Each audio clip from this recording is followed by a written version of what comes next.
Hello friends, आज हम आपको बताएंगे प्रश्नावली 16.3 प्रायिकता के शेष प्रश्नों का हल। मैं वाईपी सर, इस चैनल में आपका स्वागत है। पिछले वीडियोज में हमने 4 प्रश्नों के हल बताए थे। इसके वीडियो का लिंक डिस्क्रिप्शन बॉक्स में मिल जाएगा, तो आप वहां से इसको पढ़ सकते हैं। ये 5वां क्वेश्चन दिया हुआ है, देखें। कह रहा है कि एक अनभिन्नत सिक्का जिसके एक तल पर एक और दूसरे तल पर 6 अंकित है, ठीक है। यानी हेड और टेल के जगह 1 और 6 अंकित है तथा एक अनभिन्नत पासा दोनों को उछाला जाता है। प्रायिकता ज्ञात कीजिए कि प्रकट संख्याओं का योग पहला दिया है 3 है और दूसरा दिया है 12 है। तो देखें इसका हल। तो एक सिक्का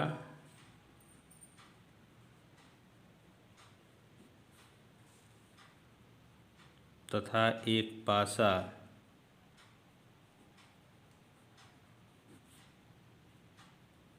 उछालने पर प्राप्त परिणाम क्या हो जाएगा? ये प्राप्त परिणाम हो जाएगा आपका।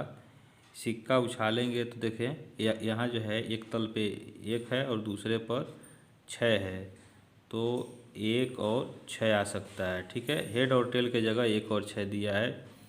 और पासा उछालते हैं तो यह पासे पर जो है 6 फलक होता है। 6 पर 1 से 6 तक क्रम से अंक लिखे गए होते हैं। तो 1 2 3 4 5 6 यह परिणाम मिल सकता है। इस तरह से इसका विन्यास हो जाएगा। एक का इसके साथ बनावें तो 1 1 1 2 1 3 1 4 1 5 1 6, ठीक है। और फिर इस 6 का इसके साथ बनावें तो 6 1 6 2 6 3 6 4 6 5 और 6 6, ठीक है। तो इतने जो है इसके कुल परिणाम हो जाएंगे और यही जो है आपका प्रतिदर्श समष्टि हो जाएगा, ठीक है। तो इसी को लिख लें, इसलिए प्रतिदर्श समष्टि, ठीक है, यस बराबर। अब इसमें विन्यासों की संख्या कितनी है तो इसको हम आप लिख लें यानी एस से। और इसमें देखें यह 2 2 4 2 6 2 8 2 10 2 12 है। ऐसे भी देख सकते हैं 6 अंक इसमें है, 2 यह है, 6 दूना 12 हो जाएगा। अब इसका पहला देखें, प्रकट संख्याओं का योग यहाँ 3 है, तो यहाँ लिख लें प्रकट, इसको घटना ए हम मान लें, ठीक है। घटना ए हम मान लें, ए बराबर प्रकट संख्या का योग 3 है, ठीक है। तो ए बराबर क्या हो जाएगा? अब देखें 3 होना चाहिए, तो यह 1 2 है, केवल एक ही विन्यास होगा, जिसको जोड़ें हम तो 3 हो जाए।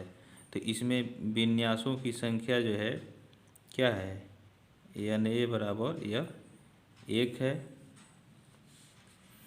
तो इसलिए प्रकट संख्याओं का योग 3 होने की प्रायिकता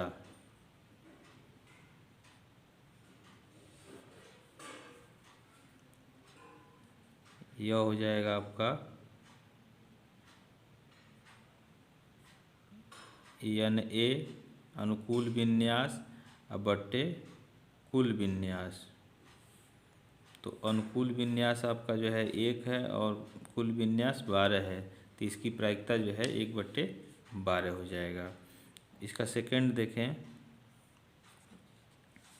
सेकंड कह रहा है कि 12 है। प्रकट संख्याएं जो ऊपर होती हैं दिखाई देती हैं उनका योग 12 होना चाहिए। तो इसको हम घटना बी मान लें। घटना बी बराबर प्रकट संख्याओं का योग 12 है। ठीक है, तो ये इसमें देखें विन्यास क्या हो जाएगा। 12 किस में हो रहा है, यहाँ भी नहीं होगा, यहाँ 6 2 8 6 3 9 ये भी नहीं होगा, ये 6 6 हो रहा है। केवल एक ही विन्यास इसमें भी दिया हुआ है। ठीक है, 6 6। तो इसमें विन्यासों की संख्या को हम NB से लिख लेंगे। ठीक है, NB। तो इसलिए यहाँ लिख लें, इसलिए प्रकट संख्याओं का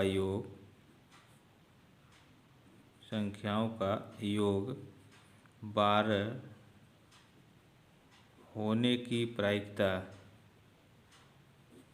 यह हो जाएगा आपका अनुकूल विन्यास NB बट्टे NS। तो NB आपका हो गया, यहाँ देखें यहाँ 1 हो गया, इसको 1 लिख लें, 1 बट्टे या कुल विन्यास 12। तो इसका भी प्रायिकता 1 बट्टे 12 हो गया होगा। तो ये इसका हल हो गया। नेक्स्ट क्वेश्चन देखें, ये छठा कह रहा है कि एक नगर परिषद में 4 पुरुष व 6 स्त्रियां हैं। यदि एक समिति के लिए यादृच्छिया एक परिषद सदस्य चुना गया है तो एक स्त्री के चुने जाने की संभावना है। ठीक है, तो देखें इसका हल। तो यहाँ देखें कुल विन्यास हम लिख लेंगे, कुल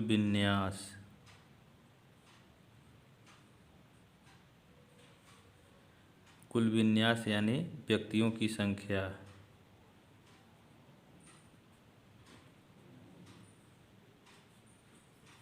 यानी 4 पुरुष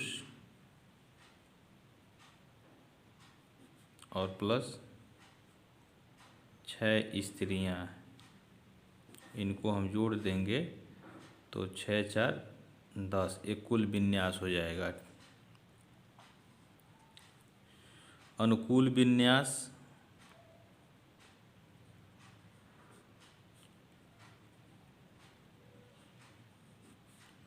या स्त्रियों की संख्या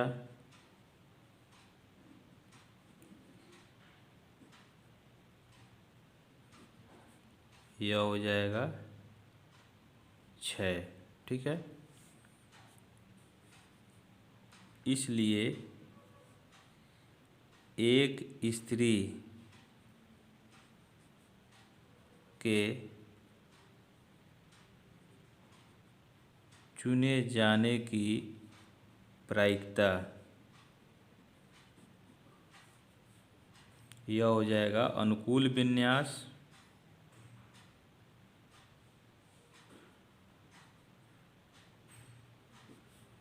बट्टे कुल विन्यास। तो यह हो जाएगा 6, यानी एक स्त्री को अगर चुनना है तो उसको 6 प्रकार से हम चुन सकते हैं। तो यह 6 बट्टे यहाँ कुल विन्यास 10 हो जाएगा। तो 2 तिहाई 6 और 2 पचे 10, 3 बट्टे 5 इसकी प्रायिकता होगा, एक स्त्री के चुने जाने की प्रायिकता।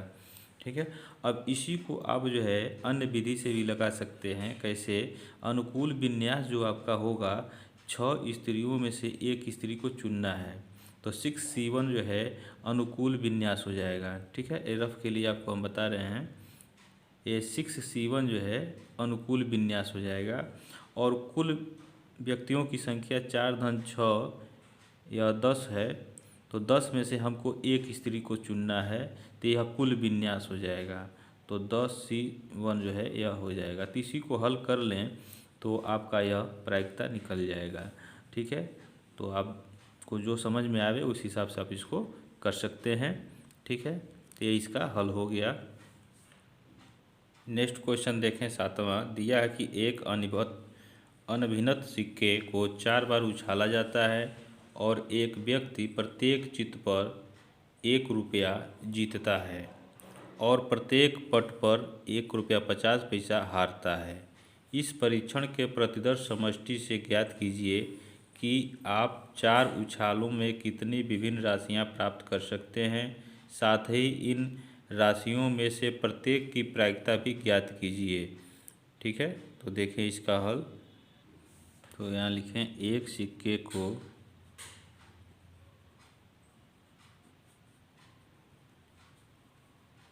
4 बार उछालने पर प्राप्त परिणाम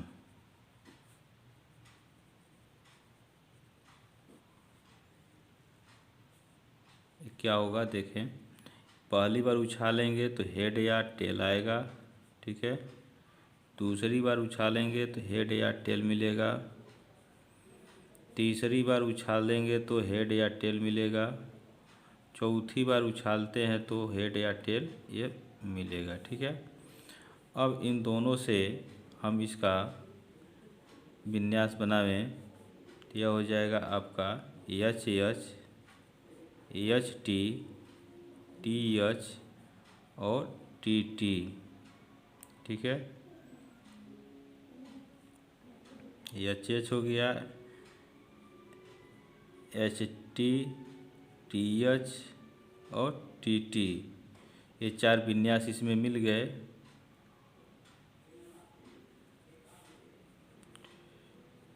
एच टी और गुणे एच और टी। अब इसका जो है इसके साथ हम बनावें विन्यास तो यह हो जाएगा ट्रिपल एच, ठीक है, डबल एच टी और फिर इसके साथ एच टी एच और फिर एच डबल टी हो गया। फिर इस टी का इसके साथ बनावें तो टी एच एच, ठीक है, टी एच एच हो गया और टी, सॉरी यहाँ देखें, टी एच एच हो गया और T H T, T H T हो गया और double T H, double T H और ट्रिपल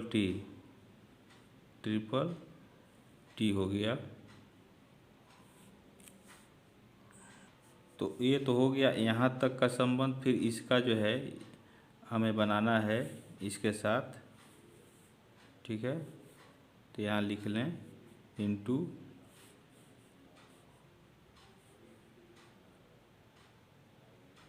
एच टी, ठीक है। तो अब इसमें जो है इस एच के साथ हम बनावें तो देखें यह हो जाएगा 4 एच हो जाएगा, ठीक है। फिर ट्रिपल एच टी हो गया और डबल एच टी एच, ठीक है, और डबल एच टी टी और H T H H, H T H H और एच टी एच टी, ठीक है। और यहाँ हो गया H T T H H triple T. फिर इसका जो है इन सब के साथ हम बनावे संबंध तो देखें यह हो जाएगा टी ट्रिपल एच, फिर टी डबल एच टी, यहाँ हो जाएगा टी एच टी एच, यहाँ हो जाएगा आपका टी एच डबल टी, यहाँ हो जाएगा डबल टी डबल एच और यहाँ हो जाएगा आपका डबल टी एच टी और यहाँ हो जाएगा ट्रिपल टी एच और यहाँ हो जाएगा 4 टी, ठीक है।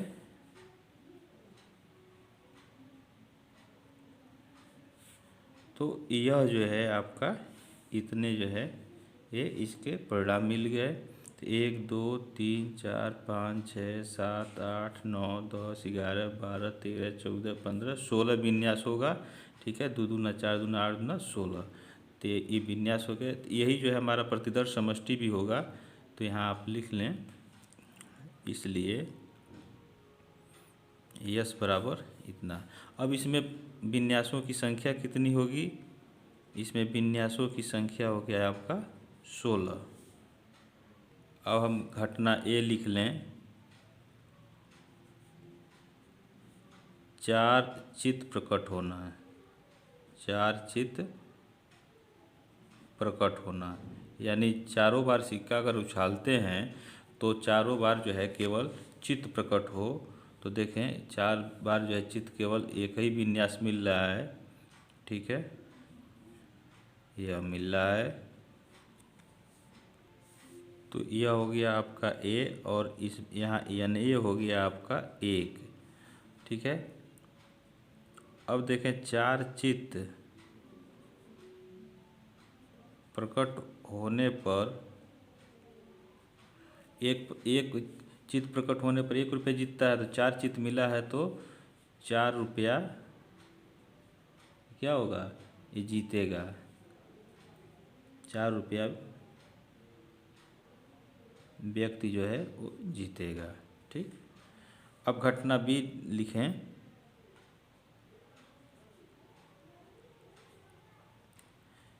तीन चित्त और एक पट, तीन चित्त और एक पट प्रकट होना, ठीक है। तो अब इसके विन्यासों को लिख लें।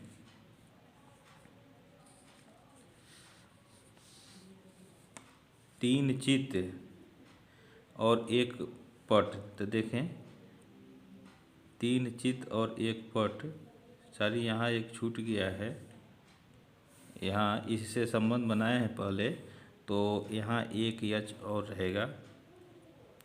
तो 3 चित्त और एक पट यहाँ देखें, तो 3 चित्त और एक पट, तो 3 चित्त यहाँ है, एक पट है, 3 चित्त इसमें भी है, ठीक है। तो पहले इसको लिख लें, triple H T double H T H.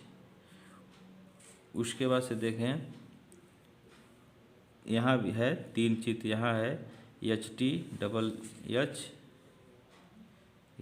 T double H, और फिर देखें कहाँ है, यहाँ है टी ट्रिपल एच,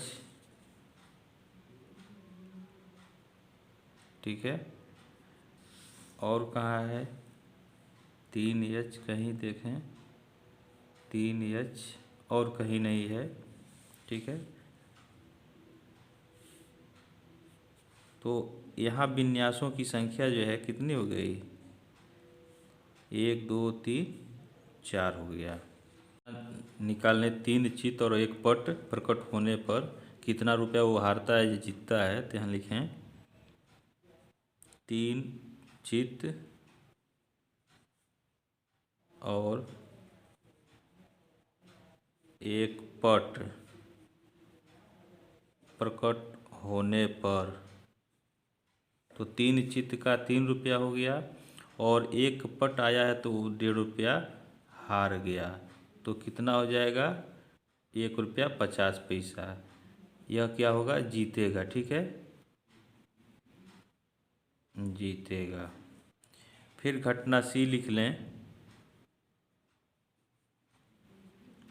घटना सी लिखेंगे, 3 चित्त हो गया, तो 2 चित्त और दो पट,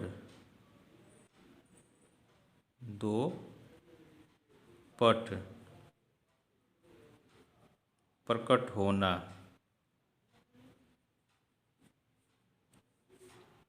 तो इसको लिख लें इन विन्यासों को, 2 चित्त और 2 पट।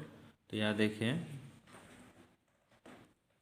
2 चित्त और 2 पट चाहिए, तो 2 चित्त 2 पट इसमें है, तो डबल एच डबल टी लिख लें, डबल एच डबल टी। उसके बाद से देखें इसमें 3 चित्त है, यह नहीं होगा, इसमें 2 चित्त है 2 पट है, तो एच टी यहाँ हो जाएगा एच टी, ठीक है। उसके बाद से फिर जो है इसमें भी 2 चित्त है 2 पट है, तो एच टी टी एच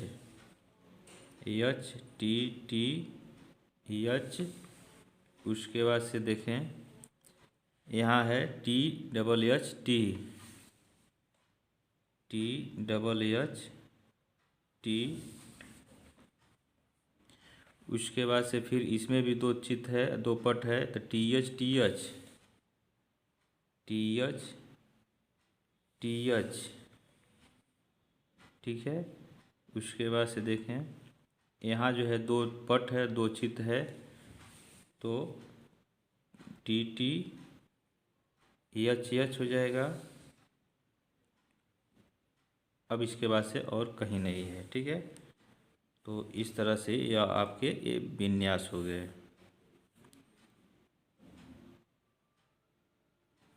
तो इसमें विन्यासों की संख्या जो है 2 2 4 2 6 हो गया। अब मान लेते हैं अब पास ये उछालने पर उसको ये मिलता है, दो चित और दो पट मिलता है, तो देखें वो हारता है कि जीतता है। तो यहाँ लिखें दो चित और दो पट प्रकट होने पर क्या होगा, दो चित होगा तो 2 गुणे 1 रुपया हो जाएगा, ठीक है। अब देखें, और पट यदि हार जाएगा, दो पट आएगा तो हारेगा तो 2 गुणे एक पट पे 1.5 रुपया हारेगा, तो 2 पट पे 2 गुणे 1.5 रुपया हो जाएगा, और यह हो जाएगा 2 ऋण 3 रुपया। तो यह हो जाएगा 1 रुपया, क्या हो जाएगा, यह हार जाएगा, हारेगा 1 रुपया, यह हारेगा। अब घटना डी लिख लें। घटना डी बराबर, अब देखें दो चित हो गया, तो एक चित और 3 पट लिख लें। एक चित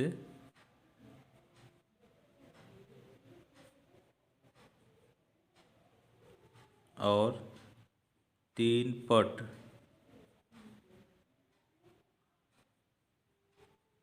प्रकट होना, ठीक है। तो एक चित और 3 पट, यहाँ देखें कहाँ कहाँ है, उसको लिख लें। एक चित और 3 प्रकट पट, एक चित 3 पट यहाँ है, H triple T, H triple T. और देखें कहाँ है, एक चित 3 पट, एक चित 3 पट यहाँ है, T H T T, T H T T.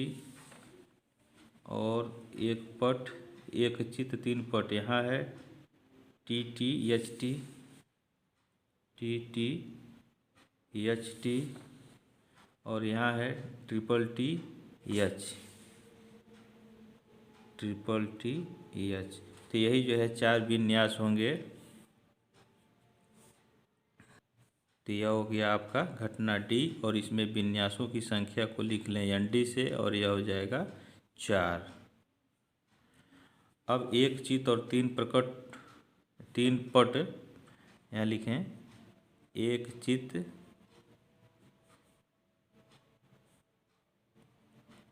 और 3 पट प्रकट होने पर